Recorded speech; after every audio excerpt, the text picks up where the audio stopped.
Nós vamos, Senhor, glória a Deus, é motivo de estarmos reunidos para aprendermos mais a palavra do Senhor. Nós vamos abrir nossas Bíblias em Joel, capítulo 2.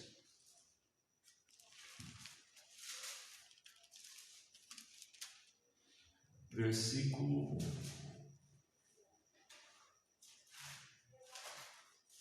12. Joel, capítulo 2, versículo 12, da palavra do Senhor Deus. Os irmãos encontraram? Amém?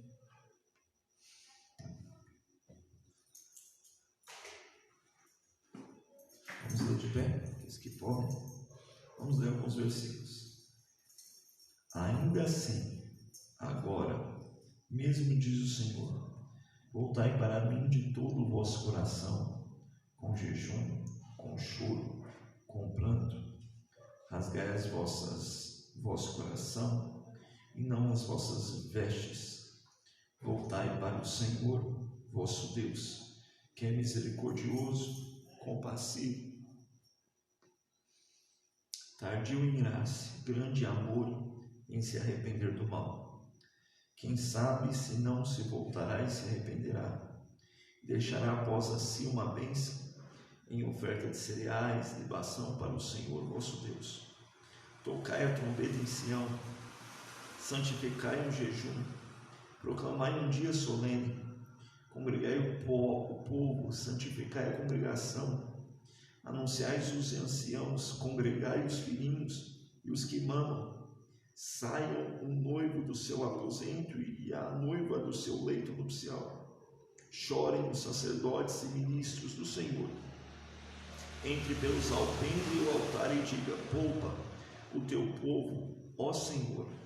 Não entregues a sua herança à vergonha, para que as nações não zombem dele. Porque diriam entre os povos: onde está o seu Deus?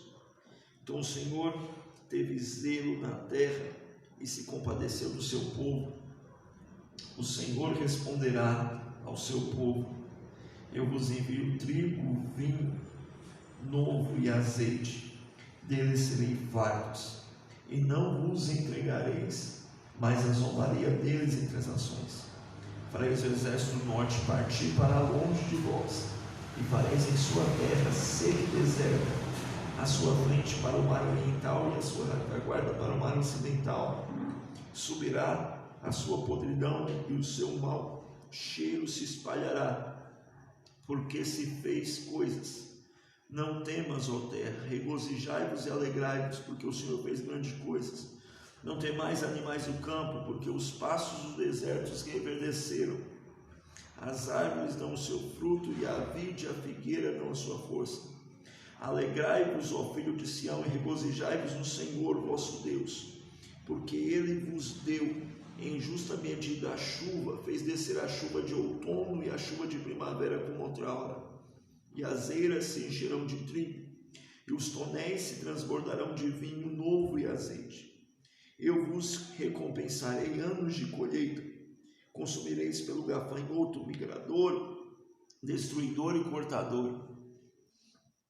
Comereis abundantemente e ficareis satisfeitos. Louvarei o nome do Senhor vosso Deus, que procedeu convosco maravilhosamente. O meu povo não será mais envergonhado. Sabereis que eu estou no meio de Israel. Eu sou o Senhor vosso Deus, que não há outro. O meu povo não será jamais envergonhado. E depois disso derramarei o meu espírito sobre todos os povos. Vossos filhos e vossas filhas profetizarão. Vossos jovens terão sonhos, vossos velhos terão visões. Até os servos e sobre as ervas derramarei sobre o meu espírito. Mostrarei maravilhas no céu e na terra, sangue e fogo, colunas de fumaça. O sol se converterá em trevas e a nuvem em sangue, antes que venha o grande e terrível dia do Senhor.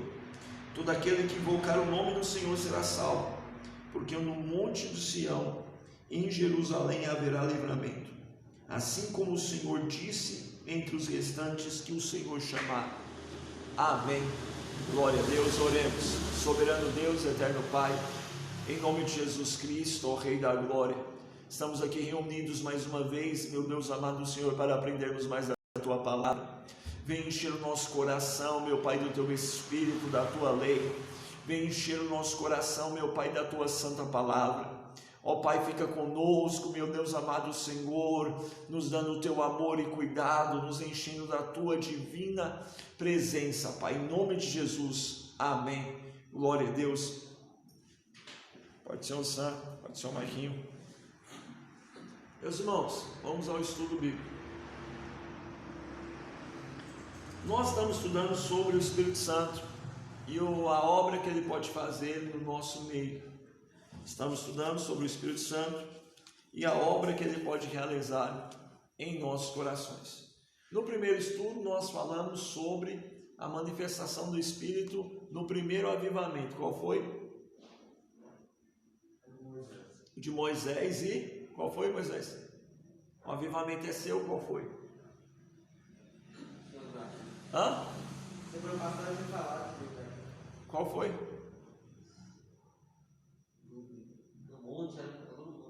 Monte, o que tem um monte? Foi o Monte Sião? Quase, e aí? Não, foi o Monte. Que o Espírito Santo desceu sobre Moisés e quem mais, galera? Os profetas. Não, eles não eram profetas. Não eram profetas. Anciões, e aí? E começaram a profetizar? Começaram a profetizar. Ok, glória a Deus. Um avivamento trazendo os dons espirituais. Na outra terça-feira nós falamos sobre o quê? Ezequiel. E aí, o que a gente aprendeu? Quanto mais busca, mais vai subindo? Não, não é subir. O que a gente aprendeu, Samuel? Quanto mais busca, mais profundidade, mais experiência nós temos com o Espírito Santo. E aqui em Joel nós temos o padrão ideal de um avivamento. Joel profetiza aproximadamente 800 anos antes de Cristo. E ele profetiza no reino do norte e no reino do sul. Hã? Reino norte ou sul? Norte ou sul? Norte.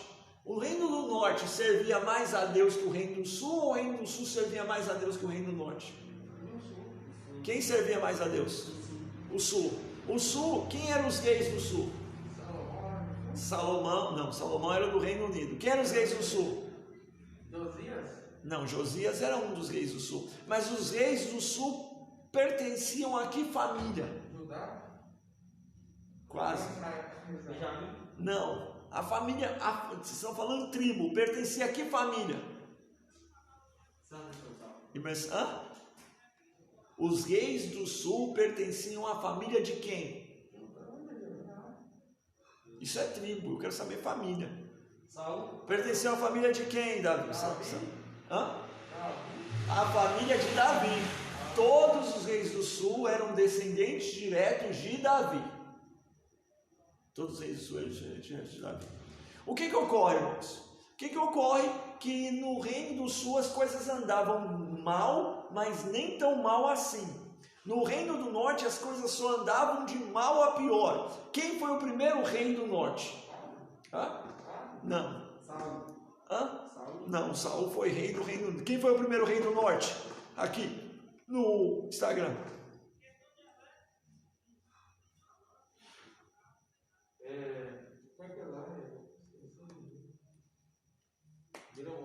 Jeroboão foi o primeiro rei do sul, do norte. Jeroboão fez 2 bezerros de ouro e obrigou as pessoas a adorar. Colocou um bezerro em Dan e outro em Berseba e os povos adoraram. Ok, os anos foram passando, as coisas foram indo de mal a pior, o reino vivia uma prostituição espiritual terrível, o reino do norte vivia um povo totalmente descrente, desobedecendo, esquecendo do Senhor. E nessa condição, o ministério estava abandonado, estava largado, estava deixado, e nessas condições, Deus levanta o profeta Joel. O profeta Joel, a profecia dele passa por 3 partes. Capítulo 1, capítulo 2 e capítulo 3. A profecia de Joel fala sobre 3 partes: capítulo 1, capítulo 2, capítulo 3. E aí, a do capítulo 1 vai até um pouco mais adiante. Vamos lá. Qual que é a primeira profecia? A profecia do capítulo 1, irmãos, vai mostrar para nós o estado social, o estado ambiental, o estado espiritual de Israel. O povo estava sendo consumido pelo quê? Gafanhotos. E aí, irmãos, quais são os 4 tipos de gafanhotos que eram consumidos? O povo consumia. O povo estava sendo consumido. Não.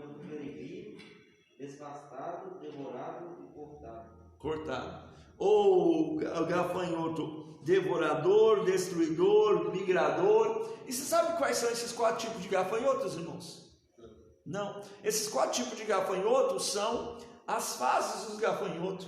Quando o gafanhoto é pequenininho, ele só destrói, outro corta, outro come. É as fases dos gafanhotos, ok? Se você pegar as Bíblias antigas, vai falar assim: o pulgão, a locustra, a larva e o gafanhoto estão consumindo. Então havia uma crise social e econômica, porque os gafanhotos estavam comendo toda a plantação. Havia uma crise militar, porque havia o risco das nações atacarem eles. E havia o risco espiritual, porque todo mundo estava longe de Deus. Meus queridos irmãos, sempre nós podemos fazer um paralelo. A situação mundial é parecida ou não é parecida com o tempo de Joel? Nós estamos passando alguma crise? Estamos passando alguma crise, irmãos? Estamos passando alguma crise, irmãos? Estamos passando crise? Irmãos, estão passando crise? Então, estamos passando por crise, sim ou não? Estamos passando em crise. Estamos passando por crise. Nós estamos passando por crise da saúde, crise financeira. Então há uma crise social. Desempregados, mortes, tristeza. Há uma crise social muito grande. Ok, irmãos? Há uma crise no meio do povo de Deus, sim ou não? Não. Há alguma crise no povo de Deus? Há alguma crise no povo de Deus? Há, Moisés? Que tipo de crise que há no povo de Deus? Crise material? Crise material, tem uma crise. Tem crise, Samuel, do povo de Deus? Tem. Espiritual, o que mais? Só tem crise material no povo de Deus? Tem espiritual? O que é um exemplo de crise espiritual? O que está acontecendo que nós podemos descrever que é uma crise espiritual? Redução correta aqui. Tipo, deixa eu ver a palavra que serve. Você fala uma coisa, eu falo sim, o outro tá tipo falando. Aí não tá certo. Organizacional, há uma crise espiritual, relacional, organizacional, há uma crise. O que mais que nós podemos dizer que é crise no povo de Deus? Na igreja?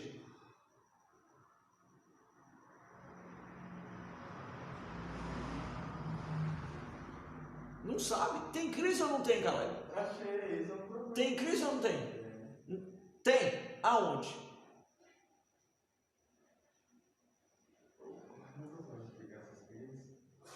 O que tem?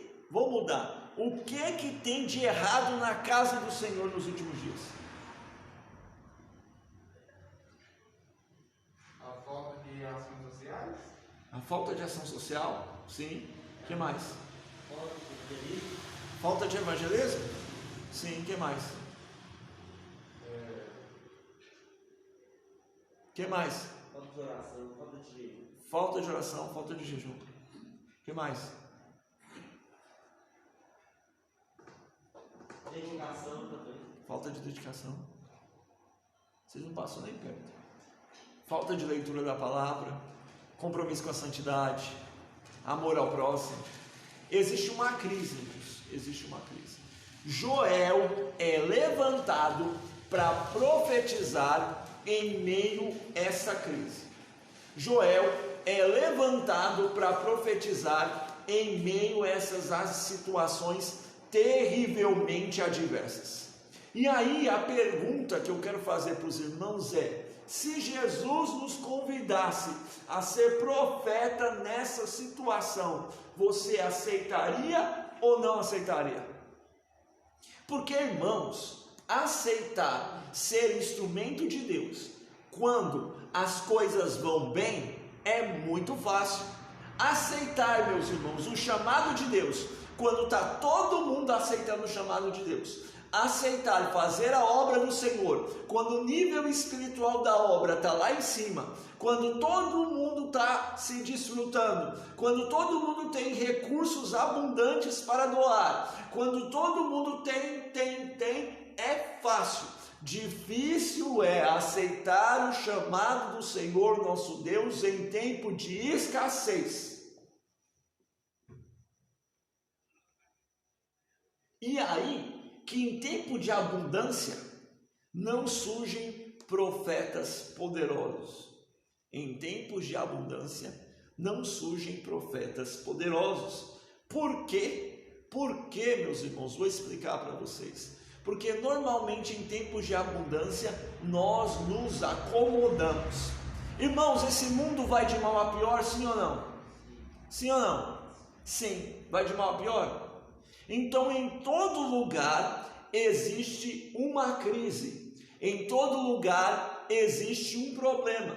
Se nós fôssemos milionários, não tivéssemos nenhum risco de saúde, se a nossa igreja fosse a mais confortável possível e todos os membros daqui estivessem muito bem emocionalmente, financeiramente e espiritualmente, ainda haveria um lugar de crise que precisa de um profeta. E o detalhe, irmãos, que a gente não recebe mais o Espírito Santo, porque nós não estamos dispostos a ir para onde as coisas estão feitas. Nós não recebemos mais de Deus, porque a gente não está disposto a ir onde o Espírito Santo precisa ser manifesto. É ou não é? É ou não é?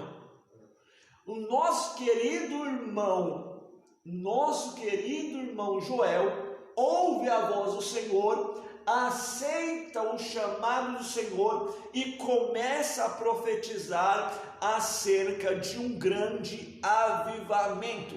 Começa a profetizar acerca de uma grande obra de Deus que passa solucionando toda a crise. Irmãos, o mundo vai de mal a pior coletivamente. O mundo vai de mal a pior de maneira geral. A igreja, o mundo vai cada vez ser mais corrupto, cada vez ser mal. A cada dia nós vamos ver as coisas caminharem porque é mandamento de Deus. Mas aonde a igreja de Cristo está, aonde um crente fiel está, ao seu redor, as coisas precisam mudar em algum grau. As coisas precisam mudar em algum grau. Irmãos, muitos vão se perder. Sim ou não? Sim ou não? São. Muitos vão se perder. Deus abençoe, Raíssa. Muitos vão se perder, mas muitos serão salvos pelo testemunho de um fiel.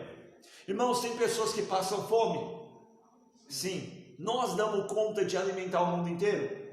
Não. Mas dá para alimentar muita gente se a gente quiser. Muitas pessoas precisam de oração, irmão? Sim ou não?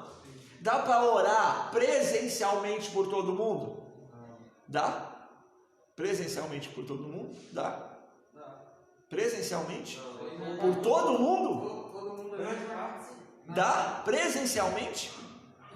Você consegue orar por 7 milhões de pessoas, irmão Moisés? Não, mas tem muito pouco. Hã? Tem muita. Mas dá para falar com o povo. Ah, calma aí, não dá para nós orarmos presencialmente pelo mundo todo, mas dá para orar presencialmente por muita gente. Aonde tem um crente que quer ser usado para o Senhor, na verdade, aonde tem um problema, há um chamado do Senhor para um crente cheio ir lá ajudar. E aí, irmãos, acontece o seguinte: Joel aceita, e a primeira profecia que Deus dá na boca de Joel é: primeiro Joel avisa da crise, os exércitos iam tragar eles, os gafanhotos iam comer a comida, o povo ia falecer, essa é a crise. Mas a primeira profecia que Deus dá para Joel, para mudar a situação é: não. Hã? Não. Qual que é, irmãos que estão aqui? Primeira profecia que Deus dá para Joel.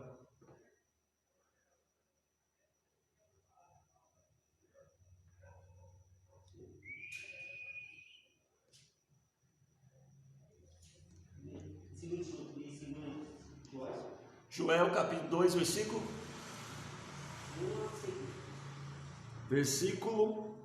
Toque as trombetas de Sião, dei ao alto do santo monte, Versículo 4? 4. Não. Versículo 12. Assim diz o Senhor agora mesmo: voltai para mim de todo o vosso coração, em jejum, choro e pranto. Rasgai o vosso coração e as vossas vestes. Voltai para mim, o vosso Deus, que é misericordioso, compassivo e tardio de se irar, e grande amor, e se arrepende do mal. Joel começa profetizando, chamando o coração dos homens a se arrependerem e voltar para o Senhor. Irmãos, não existe avivamento, não existe mudança, não existe poder de Deus se nós não pararmos de viver de aparência e vivermos de essência real em buscar o Senhor. Eu estou aqui agora e agora eu estou vivendo de aparência, mas no meu secreto só Deus sabe se eu vivo de essência ou não. As pessoas, Caleb, quando a coisa ruim ficava, chorava na frente dos outros, irmãos, rasgava as vestes, oh meu Deus! É quando todo mundo ia embora, limpava a cabeça, limpava o rosto, ia para casa. Deus falou assim: eu não quero que vocês rasguem as vestes, os atos não precisam ser consolidados, eu quero um coração quebrantado em me buscar. Nós temos pessoas dentro da casa de Deus, cristãos, que estão sempre prontos a chorar, estão sempre prontos a levantar a mão e glorificar, estão sempre prontos às vezes para pregar, para cantar, para profetizar, mas não estão prontos para rasgar o seu coração e se humilhar na presença de Deus. Um avivamento real, manifestação real do Espírito Santo começa com o quebrantamento.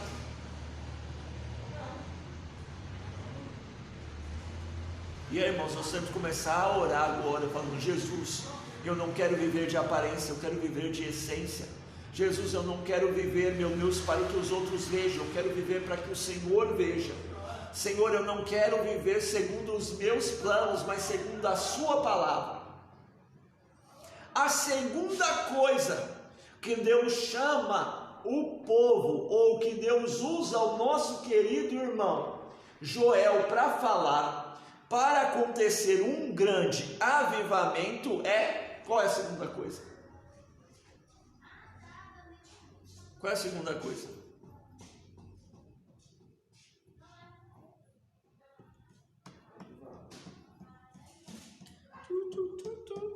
E aí?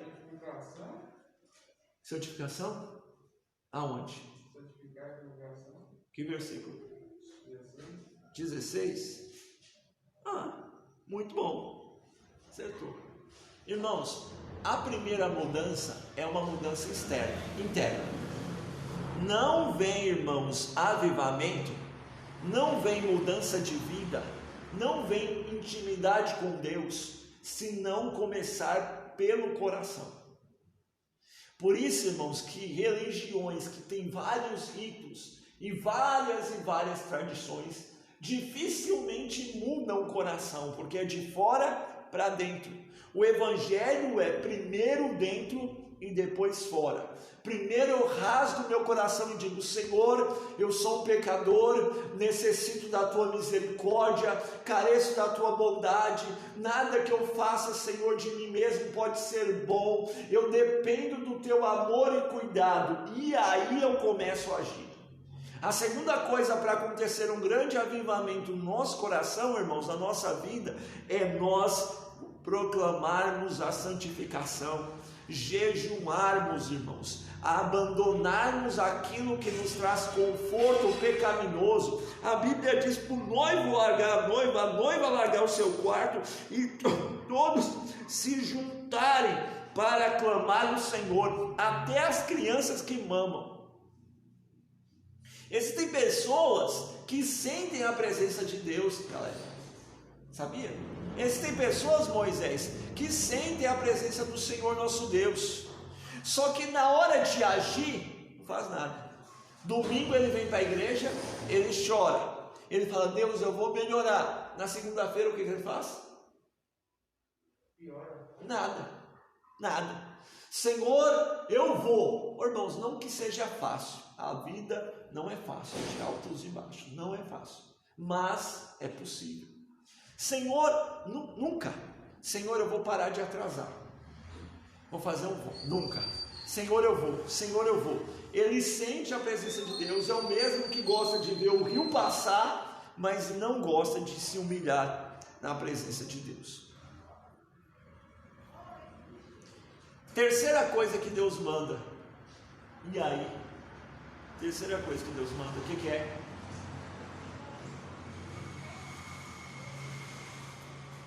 Terceira coisa, Samuel, que Deus manda.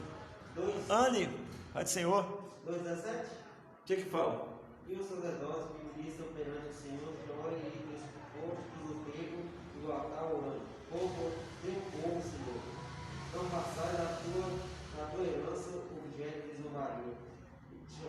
Pode ser uma Maria. Porque se haveria de dizer: meus povos, onde está Deus deles? Amém. Irmãos, aqui é uma responsabilidade muito grande. Ninguém obriga ninguém a servir na igreja. Ninguém obriga ninguém a aceitar o chamado. Ninguém obriga ninguém a querer fazer a vontade do Senhor. E o fato de ninguém me obrigar, pastor irmão Cleber, o fato de ninguém me obrigar a ser pastor, não quer dizer que eu devo ser maltratado. Deus obrigou o pastor a ser, se ele não for. Na verdade, a Bíblia tem recomendações que o líder deve ser bem cuidado, mas nesse caso aqui, irmãos, os líderes devem orar e jejuar, e a oração deles é uma só: Deus, tem misericórdia do povo. Senhor, tem misericórdia do povo. Jesus, tem misericórdia do povo. Senhor, se compadece de cada um. Senhor, a guerra está aí, a morte está aí, a fome está aí. Se compadeça, Senhor. A minha obrigação, irmãos, como pastor, e a obrigação de cada um dos líderes é nunca amaldiçoar, exortar sim, ensinando que o seu caminho talvez possa lhe conduzir a uma vida triste e errada, mas nunca amaldiçoar. A maldição não pega, irmãos, não existe esse negócio de amaldiçoar. Se você deixar de ser de uma igreja, ir para outro lugar, deixar faltar um culto, irmãos, isso é mentira de Satanás. O que líder verdadeiro deve orar e pedir para que Deus se compadeça, para que os crentes fiquem, para que as pessoas fiquem fazendo as mesmas atitudes erradas, Caleb. É para isso? Para que o Espírito Santo mova e trabalhe no coração das pessoas, e eles se transformem e voltem sua vida para os planos que Deus tem para cada um. Nós nunca podemos ter prazer, irmãos, na destruição dos ímpios. Tem pessoas que falam com a boca muito grande, né? Nossa, olha lá, bem feito, fulano de tal faz isso, fulano de tal faz aquilo. Irmãos, a justiça de Deus não falha. Deus é justo em fazer com que as pessoas se comprometam em receber aquilo que plantaram, mas existe uma verdade muito grande, nós temos que orar: Senhor, poupa, Senhor, o traficante para que ele se converta antes que a morte chegue, Senhor. Poupe fulano de tal, Senhor, nas drogas, para que ele se volte para Ti antes que a morte chegue, porque o caminho que ele tomou é um caminho de morte, mas se o Senhor o tocar e ele ouvir a Tua voz, Senhor, há mudança para a vida dele.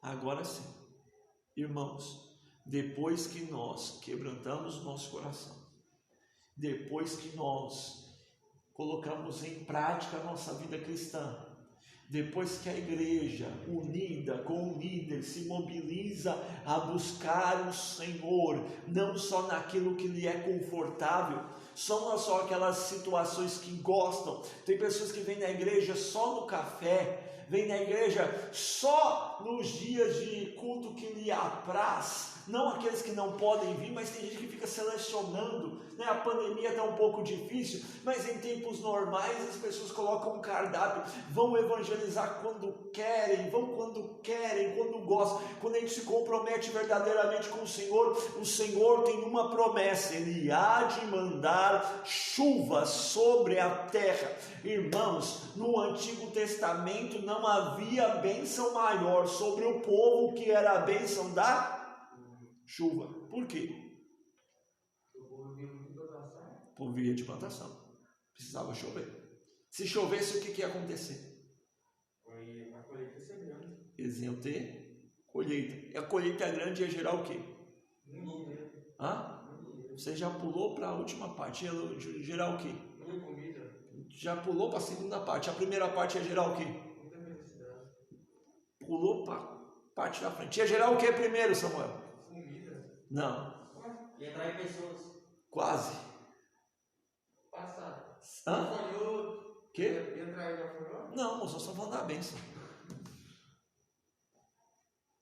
E atrair povos. Não. Se a colheita é grande, tem muito trabalho. Se tem muito trabalho, precisa de muita gente. Se tem muito trabalho e tem muita gente, tem muito alimento. Se tem alimento, tem saúde, prosperidade, alegria. Meus queridos irmãos, quando a gente se compromete a ser cheio do Espírito Santo, tem muito trabalho. Irmãos, não existe crente cheio do Espírito Santo que não trabalhe para Deus. Não existe. A pessoa pode fazer o que for, se ela não trabalha, ela não é cheia do Espírito Santo. Porque quando o Espírito Santo desce, a chuva vem, a colheita cresce e o trabalho cresce também. Nós não temos um grande avivamento porque as pessoas não querem um grande trabalho. E quando eu digo um grande trabalho, não é um trabalho filmado, uma conferência bonita pregando para a igreja grande. É um trabalho que ninguém vê.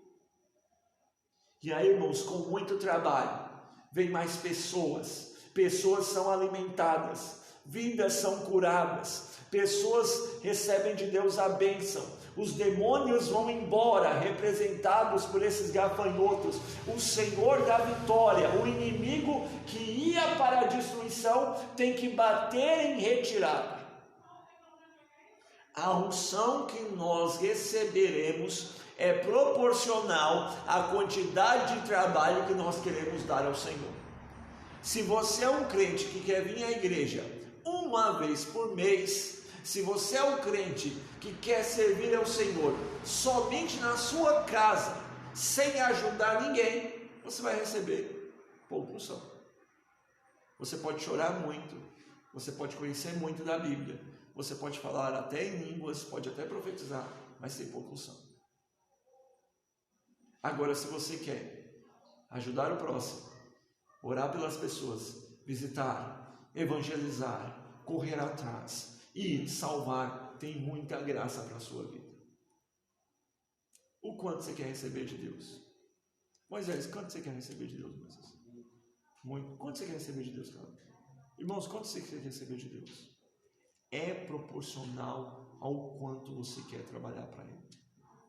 A Bíblia diz no capítulo 25 que Deus contando uma parábola por intermédio de Jesus Cristo, que ele reuniu seus servos e distribuiu os dons segundo a capacidade. Quem estava disposto a administrar mais, ganhou mais. Quem estava disposto a administrar menos, ganhou menos. E aí, irmãos, a Bíblia confirma que quem ganhou menos foi quem mais desprezou. Com aquele único talento, que na verdade não era pouco, 35 quilos de ouro, dava para fazer muita coisa, mas ele resolveu enterrar. Irmãos, depois que o coração se move a trabalhar, a chuva do Espírito descendo, acontece a coisa maravilhosa. Versículo 29, para nós concluirmos. Nós temos compromissos posteriores ao culto. 28. Depois disso, derramarei do meu espírito. E depois do que? Os irmãos já sabem, depois do que? Depois do que? Depois que o povo quebrantar seu coração. Depois que o povo ir verdadeiramente para oração, jejum. Depois que o povo se unir juntamente como igreja, juntos, coletivamente para buscar, a chuva do Senhor vai descer, e aí o Senhor vai derramar do seu Espírito sobre toda a carne. Vai ser um derramar emocional somente? Não, é um derramar acompanhado de dons. Tem profecia, tem sonho, tem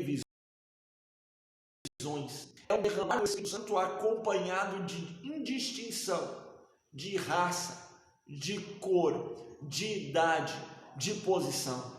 Tem pessoas que acham que ser cheio do Espírito Santo, receber de Deus dons, não é para ele, porque ele coloca um monte de lista. A Bíblia deixou bem claro: se é jovem, tem Espírito Santo para ele; se é velho, tem Espírito Santo para ele; se é homem, tem Espírito Santo para ele; se é mulher, tem Espírito Santo para ela também; se é senhor, tem Espírito Santo para ele; se trabalha no serviço humilde, tem Espírito Santo para ele. Em Atos capítulo 2, o apóstolo Pedro nos ensina, quando ele estava pregando isto que aconteceu agora, varões galileus, é o que foi profetizado por Joel, que nos últimos dias derramaria do meu Espírito sobre toda a carne. Vossos filhos e vossas filhas profetizarão, vossos servos, vossos jovens terão sonhos,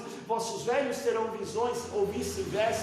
Sobre os servos e as servas derramarei do meu Espírito. E essa promessa não é só para esse, mas para todos quanto o Senhor chamar, ou todos quantos crerem no Senhor. Nós estamos pregando a palavra, irmãos, com um intuito, com um sentimento, com um propósito: que você creia, que as barreiras que você colocou na sua mente, que as barreiras que você colocou no seu coração, que as dificuldades que você propôs caiam todas por terra, e você creia que há porção do Espírito Santo para a sua vida, que há porção do Espírito Santo sobre nossa vida. E quando o Espírito Santo descer e ele nos der a colheita, nós poderemos saciar a fome espiritual de muita gente, nós poderemos saciar a fome material de muita gente, nós poderemos saciar a fome emocional de muita gente, porque o Senhor derrama sem medida. Aleluia. E para concluir, a chuva, irmãos, é no outono e na primavera. A chuva é no inverno e no verão. Deixa eu fazer uma pergunta para os irmãos aqui. Qual é a característica do inverno? Frio. Qual que é a característica do inverno? Frio. Que mais? Qual que é a característica do inverno? Qual que é a característica do outono? Folha seca caindo. O outono é um lugar muito... é bonito de ver o outono. Só em filme, que é aquelas árvores grandes caindo, né? Mas sim, é bonito ver o outono. E o verão é bonito? O verão é bonito. Não estou perguntando se é quente, estou perguntando se é bonito. É bonito, Raíssa? Verão é bonito? É ou não é? Não é bonito não? Sol amarelo, céu azul, as plantinhas tudo florescendo, manga para nós chupar. Não é bonito não? Ah, vocês só estão pensando no calor, cara. É bonito. O que isso quer dizer, irmãos? Presta atenção.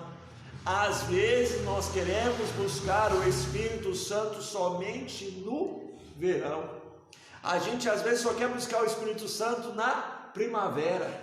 A igreja está abençoada, eu estou feliz, eu estou sentindo o fogo do Espírito, glória a Deus, está tudo muito bonito, os passarinhos cantando, eu vou, eu estou animado, eu vou. Só que tem Espírito Santo no verão, na primavera, mas tem Espírito Santo no inverno e no outono. Quando a gente vê o mundo sem graça, quando a gente acorda desanimado, quando a gente não tem forças para sorrir, quando a gente não tem ânimo para ler a palavra, quando a gente está desanimado de ir na igreja, quando a gente diz para Deus, chamando Deus de mentiroso, que não acredita nas promessas que Ele fez, quando a gente está mal, tem Espírito Santo para nós, acessível, só a distância de um nome. Qual distância é essa? O nome de Jesus. Senhor, eu preciso mais da Tua presença, no tempo frio, no tempo quente, feliz, alegre, triste, desanimado, carente, eu preciso de Ti. E aí tem uma promessa para nós, Mateus capítulo 28, que promessa é essa, Moisés? Que promessa é essa? Em Mateus 28. Não, que promessa é essa? Eu estarei convosco todos os dias, até a consumação dos séculos. Vamos orar agora em nome de Jesus. Curve a sua cabeça. Nesse momento vamos orar pela nossa irmã Wendy, pela família dela, em nome de Jesus. Soberano Deus, eterno Pai, ao Teu nome, ó Rei da Glória, nós Te louvamos e exaltamos o Senhor, porque o Senhor é bom e a Sua misericórdia dura para sempre. Meu Deus, abençoa, meu Pai amado, os irmãos que aqui estão, abençoa os irmãos que estão acompanhando, meu Pai, essa transmissão. Ó Deus amado, nós queremos ser mais cheios do Senhor. Nós queremos, meu Pai, ser mais cheios da Tua presença e do Teu Espírito. Nós queremos, meu Pai amado Senhor, rasgar o nosso coração de verdade, meu Pai. Viver de verdade para Ti. Viver como comunidade coletiva para Ti, Senhor. Não fugir do trabalho, Pai, que o Senhor propôs a nós. Não fugir, meu Pai, da grande colheita, meu Pai amado Senhor, da grande seara que está na Tua palavra. Mas trabalharmos para o Senhor, confiando no Teu poder, confiando na Tua presença, confiando, meu Deus amado Senhor, meu Pai, nos Teus dons. Oh, meu Pai amado, vem abençoar os Teus servos, que nesse tempo difícil de crise, eles venham se aproximar de Ti, meu Pai amado, e cumprir o Teu chamado, ó Deus. Coloca fé em nosso coração para crermos mais e mais em Ti, coloca fé em nosso coração para buscarmos mais e mais de Ti. Fica conosco, ó Pai, no nome de Jesus. Abençoa a nossa irmã Ênia, a família dela, Senhor. Ajuda, Pai, a Tua serva, ajuda os Teus servos, Pai, com Tua misericórdia e graça, no nome de Jesus. Amém. E glória a Deus. Que Deus em Cristo abençoe a todos que participaram, todos os irmãos, em nome de Jesus.